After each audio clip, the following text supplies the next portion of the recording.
Hello, everybody. Welcome to a very special edition of Behind the Rojo Rope. I am Paul, and this is a celebration of 30,000 subscribers.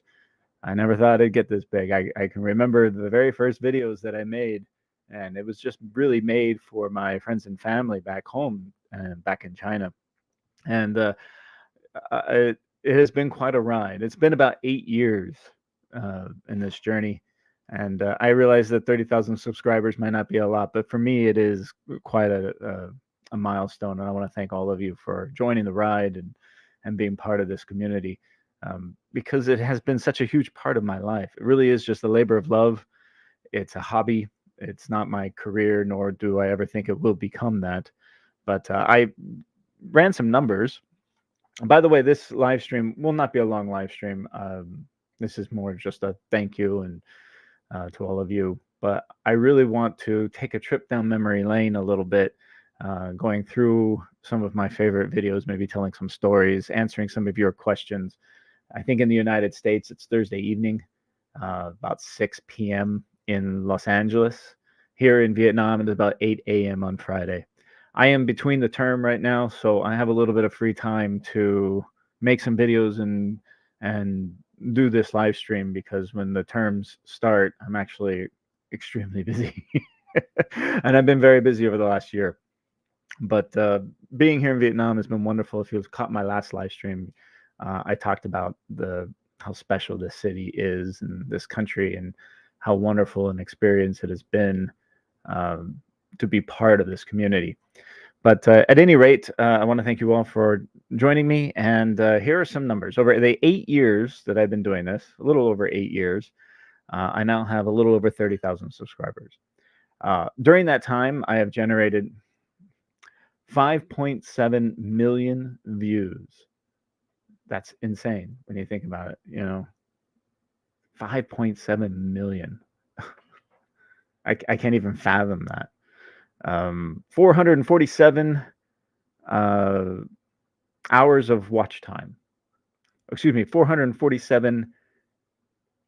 Is it million? 447 million hours of watch time. I can't be right. I think that might be wrong. I'll look it up later and I'll fix it. What else? Of course, we'll go through some of my top videos and tell you some stories behind the scenes of how they worked out. Geography is 18% of you are from the United States. Thank you. 10% of you are from India, and 5% of you are from the Philippines. I know a lot more are from China, but of course, to access YouTube in China, you have to have a VPN. So it's really tough to determine where everyone is actually from. But here's an interesting statistic, and I think this matches the demographics of YouTube in general. 90% of my audience is male. That probably is because a lot of my videos are cars and hotels and hiking and things like this. I'm not doing makeup tutorials here. But that being said, my top playlists are Chinese cars at 37%, and my factory videos at 16%, and hotels at 6%. Chinese cars are difficult to come by here in Vietnam. There are a couple of them. I see SAIC here. Havel just launched in Vietnam. And of course, I'd hope to do VinFast. I've been trying to get in with VinFast. And then there is a very large car manufacturer in the province just south of here that I've been trying to get access to as well. But uh, leaving China and coming to Vietnam has been kind of a shock to the system a little bit, and I've had to rebuild a lot of my relationships, and that's still an ongoing process. But of course, most of my attention has geared towards my teaching and my study. So that's what I have been doing. Before we get into the uh, shoot, look at that. See, I don't do this enough, I really don't. I need to I need to do this more often so that I know how to work this software. Give me one moment here while I figure this out. Okay, so I'm going to share some video or some photos of what I've been doing lately. This is at Mahamangala or Mangala Gardens. It's become one of our favorite restaurants here in the city, and it's just not only the food is fantastic. It's a vegetarian Buddhist restaurant, so we go there maybe once a month, and the photo opportunity. So I break out my big camera for that one. Uh, what have I been doing lately? Let's see here. Okay, this is the Vin Pearl Malia Riverfront Hotel. Um, we took our students here for a little field trip to sign an MOU with the hotel and have a little marketing tutorial of how modern hospitality is doing marketing these days. And it was wonderful. The students really enjoyed it. I really enjoyed it. I got to meet the GM, who's a very young female general manager, which is rather rare in Asia, to be honest. So she was a fascinating woman, and her team and staff really took good care of us. They took us all over the hotel. They showed us the suites, the rooms. They provided us a nice little lunch, and the students really got a behind-the-scenes look of what it takes to run a major five-star hotel.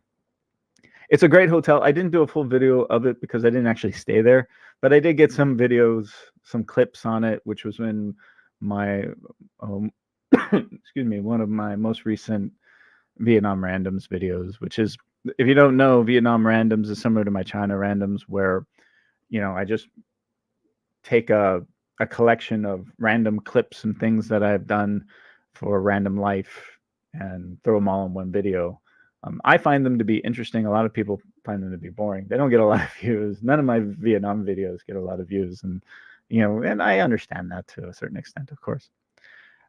This is the buffet at Novotel, which is right down the street from me. I'm actually going there for lunch today too. And man, I haven't eaten that much food in a long time. And Amy is an Acor member, so we got a really good price on the buffet. But we had a great time. We spent a couple hours there just feasting and having fun. They have live music. A magician came over. It was a good time. I love food, and this was also featured in one of my eating in Da Nang videos. And just about 2 weekends ago, I went camping with the students. We went out to Hue at the bottom of Bac Ma Mountain. I didn't know what to expect going out there. The last time we went camping was up in the hills of Da Nang, and it was roughing it, as camping should be. But these are like group campsites, and this one it operates more like a resort hotel, and the tents that you get are kind of hotel rooms, if you will. I mean, there's like a little check-in desk, and you get a key to unlock the tent. It's unlike any other camping experience I've had. It was wonderful. It was a great place, incredible swimming and lots of fun. I made a video about it. They have like a Hobbit village there that was a total shock to me. It's actually really well done. I'm not sure if you can stay in those Hobbit homes, but it is a wonderful place to walk around, especially at night. It's lit up very nicely. But again, the swimming is great. The food was fantastic. We had a great time. But I did not sleep well because these tents are all on concrete slabs, and all they give you is a blanket and a pillow. And so I got 2 blankets and 2 blankets and 2 pillows, and I still did not get a good night's rest. I didn't sleep very much at all. And of course, it being this time of year, there are bugs in the trees that make very loud noises. So it was a difficult evening, but nonetheless, a very fun activity. I highly recommend, if you're gonna go camping, to try out one of these group campsites. You can just go there as on your own or with a couple friends, and they have like a little bonfire area. They got picnic areas and many food options. The breakfast was really good. It was one of the better. It was like going to a hotel breakfast buffet, which shocked me. And it wasn't too expensive either. It was 300,000 dong per person, something like that. Not too bad. This was the dinner that they set up for us, and the dinner was great. We had a barbecued fish, and all the students, we had some beer, and we had a great time. Most recently, though, Amy and I went down to Saigon for the weekend, and my latest video was of the Pullman here. I'm fascinated by the Pullman brand because It's a strange brand. I feel like the brand, even though it has a lot of history and a lot of inspiration that goes into the brand, I feel like the hotels themselves are struggling to find some kind of identity. And this one was the prime example of that. It was just a regular hotel. They call it a 5 star. I wouldn't call it a 5 star. It's more like a 4 star hotel, but um, the service was excellent. We had a great time check-in. We got there very early. They accommodated us and tried to get us a room as soon as they could, which was wonderful. Thank you. The food was great. I had a hamburger, which I don't eat hamburgers very much anymore because I'm trying to upgrade my diet, if you will. But the room was hastily put together. The bed presentation was not very good. It was very firm. There were lumps in it. The room cleanliness and the engineering issues really put a damper on the experience. But this is in the District 1 uh, part of Saigon, right about a block away from Bui Vien and that whole scene. And if you don't know, Bui Vien is like the walking street, party street of Saigon. And there's a lot of hotels and hostels and a lot of backpackers and a lot of drinking and a lot of other shenanigans that go on in that area. And this is probably the nicest hotel or one of the nicest hotels in that area. It's supposed to be. However, I found the experience to be rather uninspiring. I found the room to be pretty basic. And just a place to hang your hat for the night, really. For the price, I really believe that there are better options in and around that area.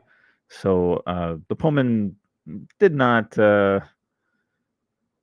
move me the way I like to be moved when I'm in hotels. However, the following evening, we went to the Sofitel. And Sofitel's another Accor property, but definitely has a much stronger brand identity. It's very French. And so everything inside is French. Accor being from France, of course. But Sofitel is I think, a better brand. And the experience here was much, much better. It's a much older property. It's 25 years old. And it shows that not only in its architecture, but its decor and its amenities. But the execution of the stay was a million times better than it was at the Pullman. I've stayed at Sofitels before. Most notably the one in Hangzhou, which was a brand new Sofitel and a tower hotel, and I felt like the room had some hits and misses, but that's because it was a brand new hotel. But this one's been around for 25 years, and it has developed its systems and its identity again. So the food was outrageously good. There's many restaurants and lounges in this hotel, and we ate lunch at the French Bistro, which I thought was just going to be like sandwiches and noodles and everything. But no, they invited us to come and have lunch with them, and it was a full-blown French experience. I got the steak. Amy got what did she get? She got the lamb chops. We had some lobster. Hey, I got some pictures of it here. I'll show you. So this is the lobster bisque. I mean, it was a first-class dining experience. And like all hotel restaurants, this isn't cheap, but we got the oysters, of course. They were fantastic. I love kind of a raw oyster. I don't like them barbecued or cooked. The lamb chops, and of course the steak. And it was from beginning to end nearly perfect. Again, the experience was great. In addition to this restaurant, they also have another restaurant that is kind of one of these concepts. The name is escaping me right now. It's by Koto, and I talked with the manager. I was originally going to film in there, but they were doing some kind of private event at the time, so that didn't happen. But it's basically you take at-risk youths and train them in restaurant management and cooking and service and menu options and things like that. And then they've created this restaurant. There's another one in Hanoi, and this one is at the Sofitel. A great concept and kind of a social entrepreneurship type of concept. And I thought it was fascinating. And I had a really good conversation with the manager. I hope next time I'm in Hanoi that I'll get a chance to go there and maybe film it. But in the morning, that restaurant it doubles as the breakfast buffet. And this breakfast buffet at the Sofitel is off the hook. It's one of the best ones I've ever experienced in my life. It was just awesome. It's more than just the quality of the food and the variety of the food, but it just being a French inspired breakfast buffet, the presentation was amazing. And we did not go hungry at the Sofitel. We pigged out. I gained a little weight on this trip, most definitely. Wonderful experience. Highly recommend it. In addition, they have this place. This is like a hidden little bar inside the Sofitel, and it's called the Ministry of Men. And then it's just a tiny little bar with no windows, and you walk down this long kind of dark corridor, and through this. It's not a secret door, but it's got a big M emblem on it. And you open this up, and there's this awesome bar that is a gentleman's bar inside with real bartenders who know how to make a cocktail. I mean, I ordered an old fashioned, and I love watching a good bartender craft a cocktail like that. I filmed the whole thing. It'll be coming out on my channel soon. It'll be the next video that I release. This whole experience at the Sofitel, and it's a man's bar. No women are allowed in there. And Amy, we all got dressed up and we went there for a couple drinks. We had some fun. Attached to that bar is like a little lounge room with a fireplace, and it's a place where you can bring your own scotch, bottle of high-end scotch or whiskey or whatever your drink of choice is, put it in a glass locker and leave it there, and then for a fee. And then whenever you want, you can come with your friends and pull it out and drink. It's really cool. And then behind the bar, behind this other door, is a barber shop, a real gentleman's barber shop that was awesome. Now, I don't go to barbers, obviously, but I remember peeking in. I saw a gentleman getting his beard trimmed, and I was just thinking to myself, this is a man's place, and it's totally hidden. It's a secret place, but something very, very special in not just the city of Saigon, but for that hotel itself. So again, freaking awesome. Loved the Sofitel. I'm putting the video together right now. It should be out in a couple days. We were there for a wedding, a friend of Amy's wedding, and this was a great wedding. I didn't know what to expect, but because I've been to weddings in Asia before, and that can be a hit or miss. You don't really know what to expect. And this one was awesome. It was at another hotel. I can't remember the name of it, but this is the rooftop pool of that hotel. And when you drive by this hotel, it looks like an older hotel on the street. Doesn't look like very much, but and I remember when we arrived, we're like, okay, this is the hotel. And we went up to the roof, and this is the scene. This is only half of it. And there's this like little island that you cross this glass bridge to get to the island. And that's where the ceremony was and all the entertainment. And it's this 360-degree infinity pool. And then to the right, the pool kind of goes off, and it's this very long, large infinity pool that shows the entire city. It has got to be one of the most amazing swimming pools I've ever seen in my life. And it's similar to the one in Singapore on the rooftop there, the big, 3-hotel spaceship-looking one. And I've been to that pool in Singapore. The problem with that one is it's so famous. There's a million people there trying to get selfies, and so the water's choppy, and so it kind of ruins the photo.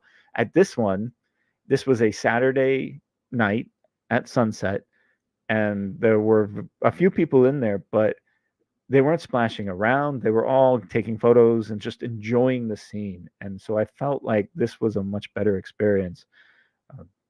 And it's in Saigon, and the hotel I don't think is that expensive. I'll find out the name of the hotel and I'll put it in the description below. Can't remember it off the top of my head. But one of the other great things about Saigon or any city in Vietnam are these little hidden cafes. This is down an alley. This is Hanoi egg coffee. If you don't know egg coffee, try egg coffee. It's delicious. So we went here for breakfast and got some egg coffee, some bacon and eggs. And it's like this little hidden old world cafe that is through double doors, again, down a hidden alley behind like a wet market that you'll never find unless you know what you're looking for. But they have books and comfortable chairs and a great place to relax for the morning. So that's what I've been up to lately. So I will close that. I don't know how to close it. Here, remove. Okay, there we go. All right. So let me talk a little bit more about the channel and how it's been since this is a celebration of 30,000 subscribers. Thank you. We can go into it. First, a little shameless self-promotion. I haven't done this in a while. So let's present, share screen, window. Sure, here we go. Okay, so this is the channel. As you know, I've updated my emblem. This emblem, or avatar, whatever you call it, this was actually done by a high school student. I gave a lecture a few months ago to one of the local high schools about AI, and one of those students later came to me and said he made this, and so I loved it so much that I kept it. I think it's pretty cool. All right, back to shameless self-promotion. My Facebook page, Walkabout Rojo, you can follow me on that. I have, yep, I want to leave. Okay, I have a new website. The website is still walkaboutrojo.com, but I've changed the skin, and I have been writing some articles on it. So you can go check this out. I have a couple of new pages, including some current projects that I'm working on, and I've also upgraded it with the Rojo ratings, which is rating the different elements of hotels that I've stayed at. Though I've stayed, and I have over 100 videos of hotels on the channel, but I haven't written blog posts about all of them yet because they take time. But the ones I have, I've put up on here, and the top ones, of course, being the Ritz-Carlton in Guangzhou and the Rosewood in Beijing. The worst one was the Swiss hotel in Foshan. That was such a disappointing hotel. That video is on my channel, and man, I was so disappointed with that. Let's see, going back up here. I have my current projects that I'm working on here.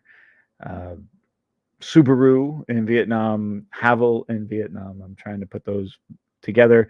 My research is in mindfulness and management practices, so I hope to do some videos on the concept of mindfulness in everyday life. The Vietnamese stock market with Amy, she's an expert in that, so I'm hoping to maybe do a video about that. The Sofitel will be coming out in a couple days, and of course, I have an unscripted interview series with some of my colleagues, professors, some other PhDs here in the city about the random things that they are doing, as well as just interesting people. And I will be appearing on a few podcasts coming up very shortly. Okay, so I've been doing my lectures, my research, my corporate training. I've been developing some curriculum. I've been doing some consulting, keynote speaking. I've been an MC, and I am writing some books. Yes, I am writing some books, and so that is announced here. I hope to have the first one out by the end of the summer, and then 2 other ones. I'm working on a fictional novel about my hotel, inspired by some of the events that have happened as a hotel manager in my life, but it is a fictional novel, of course. I think it'll be fascinating. It kind of incorporates a lot of mindfulness and concurrent management theory practices. So then I have a book that is in conjunction with my doctorate thesis, which will be about mindfulness and management, nonfiction, very academic probably. And then another one I want to write about my experiences in China. So that one's on the back burner, of course. You can follow me on Patreon if you'd like. And of course, you can buy me a coffee. All the links are below in the description. And follow me on Twitter. I have re-engaged Twitter. I've been trying to get more into Twitter, or X, whatever it's called. So I've been fascinated by Twitter. I've been using it a lot more, and I've been trying to be part of this community or build a community within Twitter. So go ahead and connect me with Twitter when you're ready. Of course, there is the TEDx Swinburne Vietnam Da Nang Season 2. I am helping to produce this with the university and I hope to. I'll probably be hosting the event as well. I had a great time with it last year, and I'm looking forward to doing it again. All right, back to the channel. I thought I'd go through some of my more popular videos that many of you have subscribed to the channel to watch, and talk about them a little bit more. So the first one, obviously, is the world's largest bus factory. It's got over 1 million views. I never thought it would happen. Now, that happened on accident. I was originally invited to Zhengzhou to the Yutong company to film a red dot design awards ceremony. That's what they invited me to do, and I went there on my own dime, and went into the R&D department, did the video that they wanted me to do, which was the ceremony. It was a difficult video to put together because, how do you do a 5 to 10 minute video about a design award ceremony? But nonetheless, while I was there, I was blown away by Yutong and their R&D department and the people there. So I begged them. It's right across the street from the factory, and I learned about the factory. So I begged them, hey, can I spend a day filming the factory? And they talked about it, and they had to ask a bunch of other people, and they said, okay, we'll let you come. So they invited me the next morning to go film the factory. And I was shocked at how much freedom they gave me to film it. They couldn't catch up with me. I was allowed to wander around the factory alone and film whatever I wanted to film. A wonderful experience, and I'm so thankful for that experience. It was great. Never thought a bus factory would be interesting, but it definitely was. And then the following day, that they have an autonomous bus that this was like the day before they launched it. They had the launch ceremony, and so they gave me a ride around a district in Zhengzhou on an autonomous bus. The first time I ever been on an autonomous vehicle. A great experience, wonderful. Chinese factories are insane. I was shocked that this video did so well, to be honest. It was just I had a bunch of clips from factory visits that I've done in my neighborhood in Zhongshan. I put them together, and Chinese factories really are insane. They're huge. They're enormous. And I hope that this one conveyed that. That's the insanity of it, is not just the enormity of each factory, but just the sheer number of them.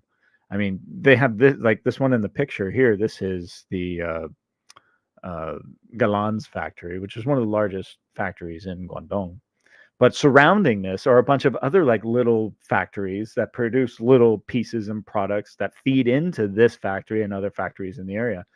So the ecosystems that surround factories are what's really insane about it. The Shanghai Auto Show series did surprise me. I went to Shanghai just to attend the auto show and film it for fun. But this really sprung a lot of other car videos and my relationships with some of the car companies, mostly because this happened during one of the heights of COVID-19. This is before the Shanghai lockdowns. And they had the Shanghai Auto Show. And there's a lot of questions of whether or not they were going to have it or not, but they had it, and it was a wonderful show. It was one of the best car shows I've ever been to in my life. And I flew up there just for this. And I stayed at the Moeller Hotel in the Intercontinental. I got to meet Wheels Boy, which was awesome.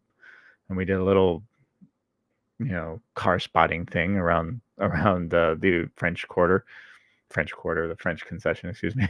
It did that again. But I loved going to car shows because, especially China, because these are cars that are not seen by Western people almost at all. And there are very few people in China that are making content about Chinese cars in English. So it's rather rare. I mean, Wheels Boy does a good job, and there's a couple of other channels that do it, but I think that's why they got such a lot of attention, is because there's not many people who actually have access to it to do it. And from this, you can see down here the Zeekr one. I was invited to go to Hangzhou. This was actually this is in Hangzhou, and then we drove out to Ningbo to the factory to where the Zeekr was being made. And they invited me to come out there and spend a week in Hangzhou. They gave me a a Lincoln Co. 01. I filmed that, and I went to the Geely Auto Experience, and they walked me around Geely headquarters, and we did some car spotting there, and then they took me out to the factory to film that. And this was before the production had really started. It was all pre-production stuff, so to be allowed to film that was awesome. And this is just an example of some of the opportunities that this experience of being a YouTuber has given me. I mean, yeah, it's one thing to make these videos, but to have the opportunity to actually go there and see this stuff and learn about it, those opportunities would never have been given to me if I didn't have this channel. So I freaking loved it. So more car shows. Of course, I had a good relationship with Li Auto. I love the Li One. I filmed my friend's Li One. I think I loved it so much, and they liked that video so much that they actually sent me a Li One for a couple weeks to film it, and I got to drive around a Li One for a couple weeks and just film my day-to-day life in it. So I got a car for a couple weeks. That was pretty cool. Again, nobody pays me to do this, but they do offer, like, okay, here's the product, film it, but there's no fees involved. I never accept any kind of payments for this. And the great thing about Lee is they understood that. They understood that, they're going to get, and whatever I say about it goes, the good or the bad. Of course, the Lee One is an excellent car. It's one of my favorites. But I asked them, what do you want me to do with the car? And their only instructions were live with it and film it. And that's what I did. So there's an authenticity behind that. So if you accept money to make the video, as most KOLs do, then you're kind of put into a box of what you can say and do in your videos. So that's another reason why some car companies, particularly Chery, Havel, they haven't wanted to cooperate with me because they want to dictate what is said about the vehicles in the videos.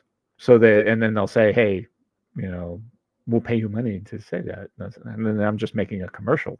That's not my MO. So Geely and Li Auto were wonderful partners to work with because they understood that authenticity in KOC, if you will, key opinion consumers, is much better than KOLs. Let's see what else. So they sent me a Manjaro, great car. More auto show. This one surprised me. This Yumanshan Mountain Tourist Resort has 68,000 views. That's just a little day hike that I took in Shaoguan, and it surprised me that it did so well. It still gains a lot of views.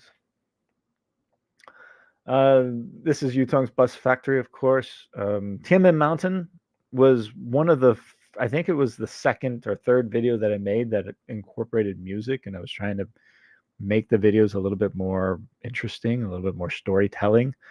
And there's no better place to do that than the gates of heaven in China. This Circumvent 11 hotel video here, when I first arrived in Vietnam, it took me a very long time to get my work permit and my visa, my long-term stay visa, completed.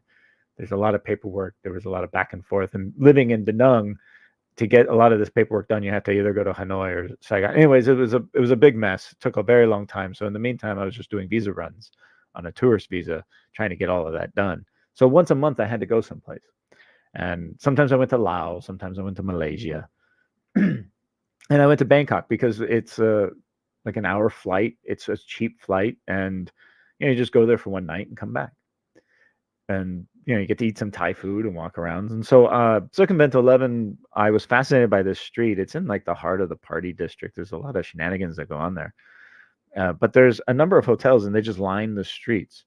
And they're all very nice hotels. So I said, okay, I'm going to stay one night here, check it out, one night here, check it out, one night here, check it out, one night here, check it out. So the course of 4 or 5 months, I filmed this video and put it all together. And the response has been really good. I don't know if I go back to, I haven't been back to Bangkok in a long time. I kind of got sick of it, but I don't know if I like that idea of battling two hotels. In this case, it was four um, together. So it's difficult to do. I mean, I guess I could have done it with the Pullman and the Sofitel in Saigon, but um, no, it just didn't. It didn't compute. But I like this idea of battling hotels in the same market, and the audience seems to really like it too. The world's largest ghost mall.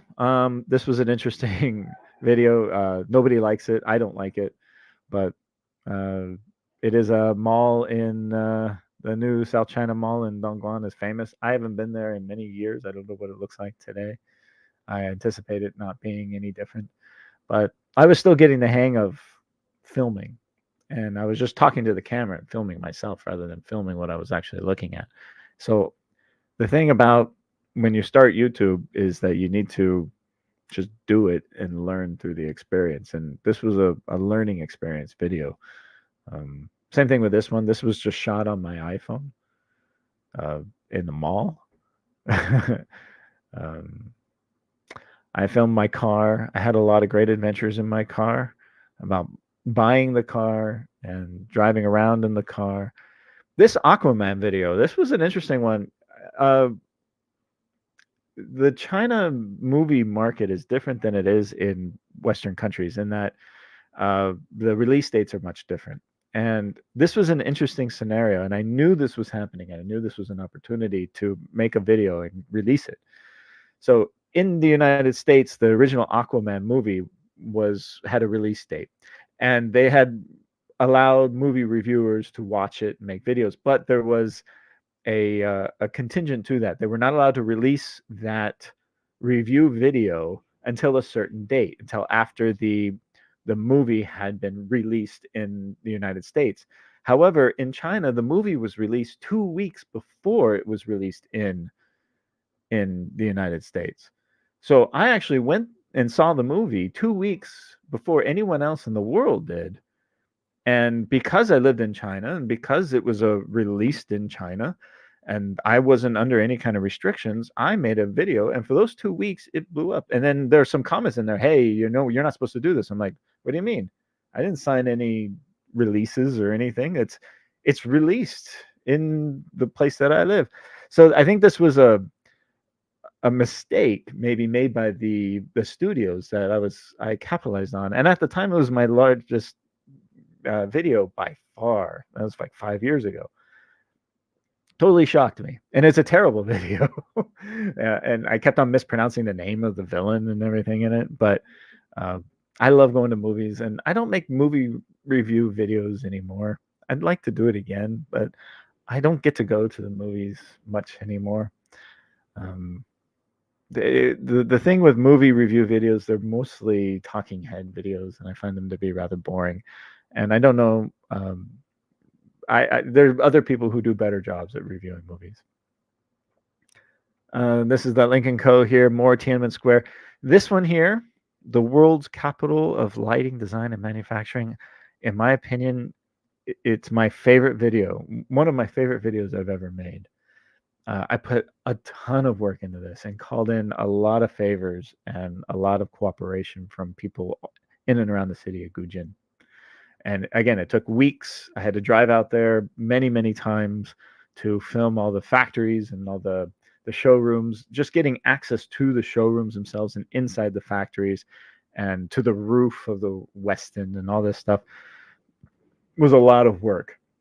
And it was a labor of love. And it's a 20-minute video, but I had maybe 4 or 5 hours worth of raw footage I had to whittle down to get this video done. And I did it all with my little GoPro and my little pocket camera and some cell phone videos, and I was able to stitch it all together. But I think it's one of the better quality narratives that I've put together, and I'm very proud of this one. Car spotting in Shanghai with Wheels Boy. We had a great time. I love Ethan. He's a great guy. Shout out to him. He's the best car reviewer, not just in China, but one of the best, I think, on YouTube. And he was gracious enough to spend a day with me, and we went out for drinks with Snarky Guy later that evening. And it was a fun day. His knowledge of Chinese cars just blows your mind. But it's not just Chinese cars. His knowledge of the auto industry will put Doug DeMuro to shame. He's had a good time with that. I hope to do more car spotting, but as much as I enjoy cars and have not knowledge of cars, I still don't know enough to make a decent car spotting video. But I could do one here in Da Nang, but most of the cars here are your typical Toyota, Mitsubishi cars. Whereas, you walk around a place like Shanghai and you're going to see a lot of things that you're not going to see anywhere else in the world. Moving down. Universal Studios Beijing, great time there. Loved it. Wonderful. Shantou, just touring around. Guangdong a lot. More cars and videos. This was in Hangzhou. This is the Alibaba's future robot hotel, which was so disappointing. I had high hopes for it. I mean, I was at the Sofitel and I literally went out there for a night on the other side of Hangzhou just for this hotel because the marketing was so awesome for it, and it was a huge disappointment. Huge disappointment. Behind the scenes, more hotels, more cars, more Chimelong, more hotels, more cities, used cars. This bridge, I'm very proud of this video too, and there's another one I did on it as well. This bridge is the Shenzhong Link and the Lingdingyang Bridge. And I was invited to go up there and meet with the workers. It was on Labor Day. It was maybe 2 years ago now. And this bridge will be opening very, very soon. I know that this bridge just got done with a couple of major testing, and it'll be opening to traffic very, very soon this year, within the next few weeks, I believe. But they have this catwalk that goes between the two pylons, and I was the only foreigner that was allowed to walk on that catwalk. And now the bridge is open. I don't think anyone else will ever be allowed up there. So that was a once in a lifetime opportunity that I got, again, thanks to this channel. I mean, just me being a teacher, saying, hey, can I go up there? No one's going to let me go up there. But the opportunity to film it and then to put it out there, affords me those opportunities. So more things, more stories. God, I got so many. I've forgotten a lot of these. Filming with the Chinese fire and rescue teams, that was great. I enjoyed that. Here's my unscripted with Wheels Boy. You can check it out. The Thailand hotel, or the Thailand auto show. Chinese wines. I did this with my buddy, a couple of friends. Mark Curtis, who's kind of a China wine expert. He was in my Chinese class with me, and we started talking. We love wine, and he knows all about it. And I said, let me make a video. And I want to do more videos like this in the future, where I can invite experts in and pick their brain and then learn about a topic at the same time all of you are learning. Okay, so more hotels, more cars, more factories, more hiking. I mean, it has just been a great ride. This one was an interesting one here. This one, not many people watched it, but this is a wax figure factory in Zhongshan, and I was invited to not only go to the museum, but also go to the factory where they make these things and see and meet the artists that are making this stuff.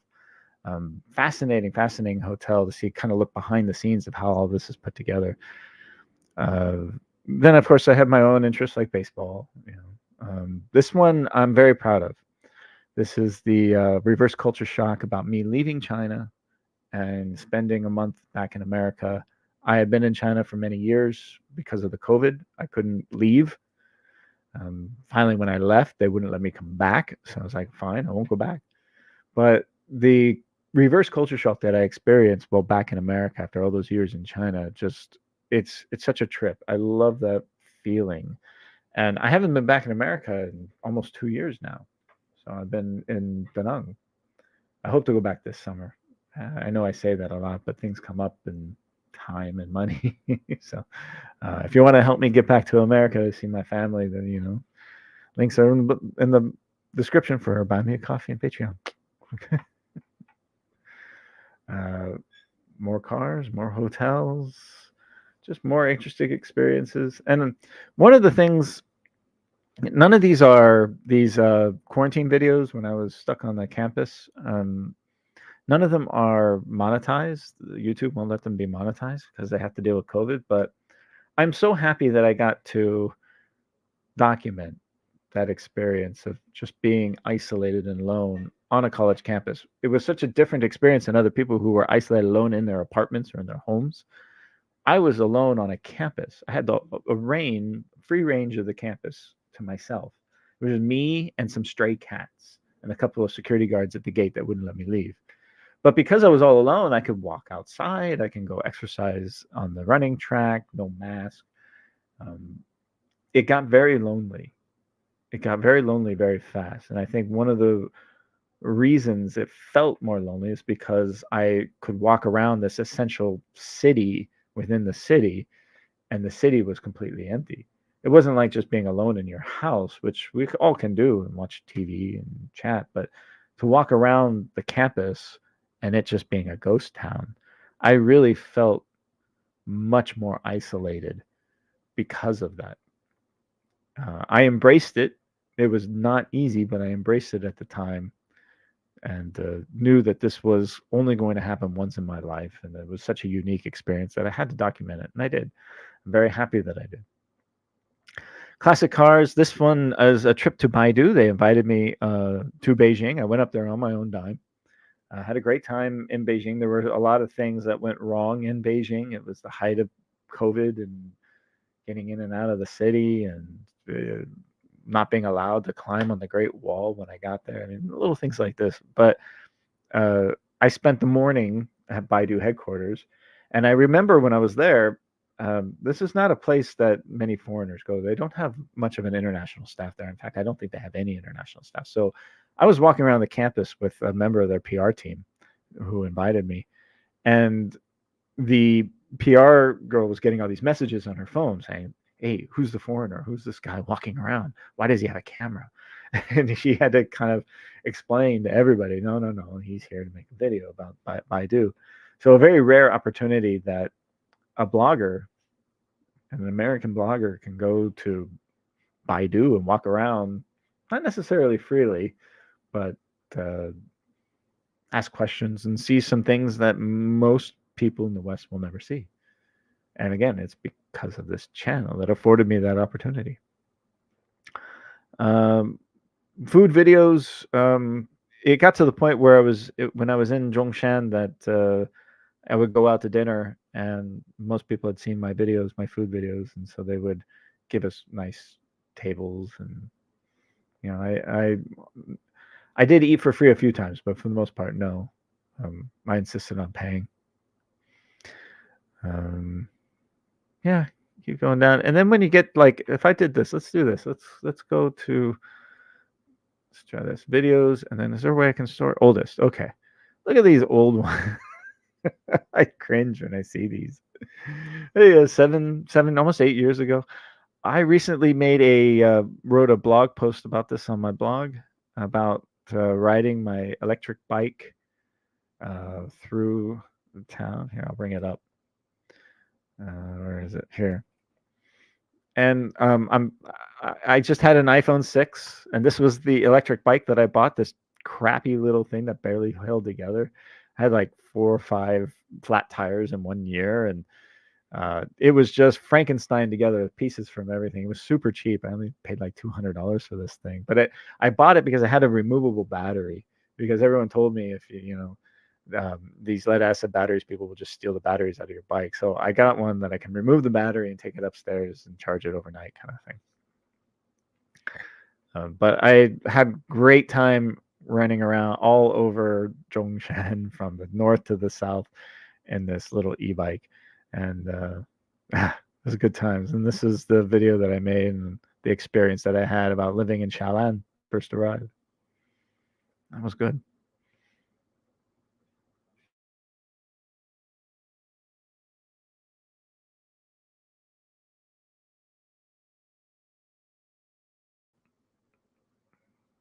Okay, it looks like I'm losing the connection here. Oh, that's par for the course. Anyways, that's all I wanted to talk about. I want to thank you all for watching my videos and being part of my community and enjoying this. This is a celebration video, 30,000 subscribers. I'll see you all at 40. I'll see you all at 50. Take care, everyone. Bye.